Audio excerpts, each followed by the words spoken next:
नमस्ते छात्र हो। हिंदी सुलभ भारती छठी कक्षा। आज हम नदी कंधे पर इस कविता पर ध्यान देंगे। गाओ और समझो। कवि है प्रभुदयाल श्रीवास्तव। जन्म 4 अगस्त 1944 धर्मपुरा दमोह यानी मध्य प्रदेश में। रचनाएं बुंदेली लघु कथाएं, लोकगीत, दैनिक भास्कर, नवभारत में बालगीत आदि। उनका परिचय आप विगत 2 दशकों से कहानी, कविताएं, व्यंग लघु कथाएं, गजल आदि लिखते हैं। प्रस्तुत कविता में काल्पनिक प्रतीकों के द्वारा नदी के प्रति बाल मनोभावों को व्यक्त किया है।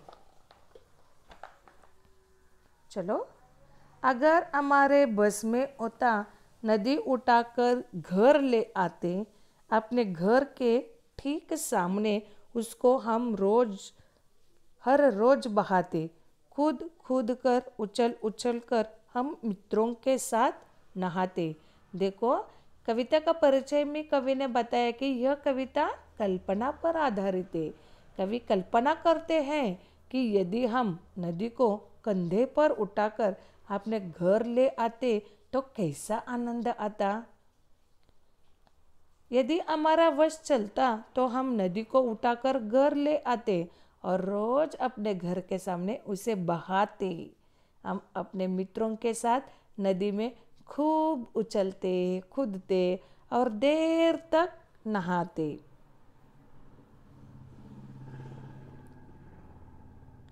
कभी तैरते, कभी डूबते, इतराते, गाते, मस्ताते।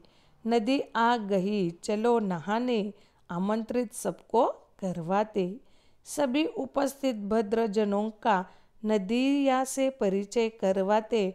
अगर हमारे मन में आता, झटपट नदी पार कर जाते। हम कभी नदी में देर तक तैरते, कभी डुबकियां लगाते, कभी पानी की सतह पर आ जाते, खूब मस्ती करते, गाने गाते, अपने सभी परिचितों को आमंत्रित करते और करवाते कि नदी मेरे घर के पास आ गई है, सब लोग नहाने चलो।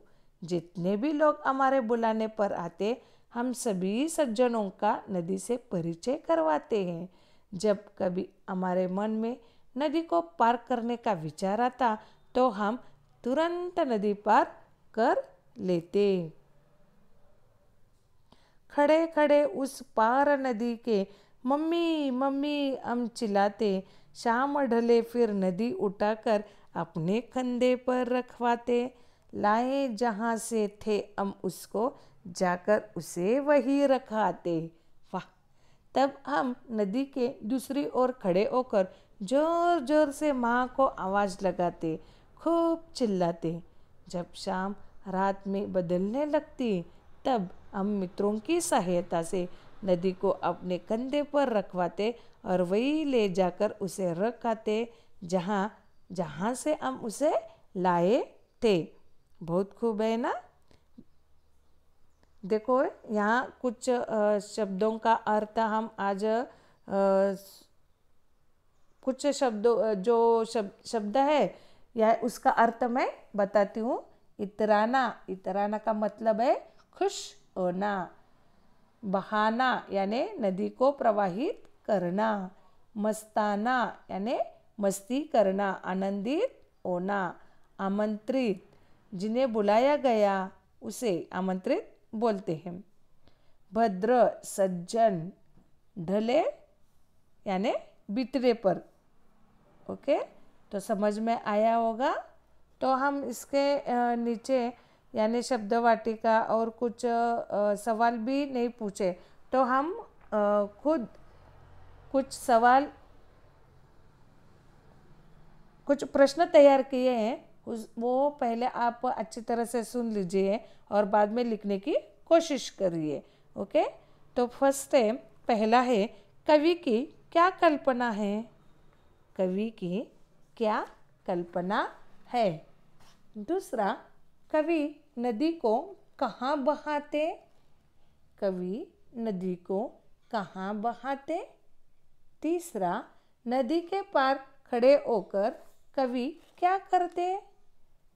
नदी के पार खड़े होकर कवि क्या करते? ओके।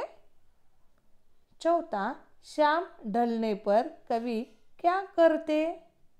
शाम ढलने पर कवि क्या करते? इन 4 प्रश्नों का उत्तर लिखकर मुझे भेजिए। आए समझ में? ओके, धन्यवाद।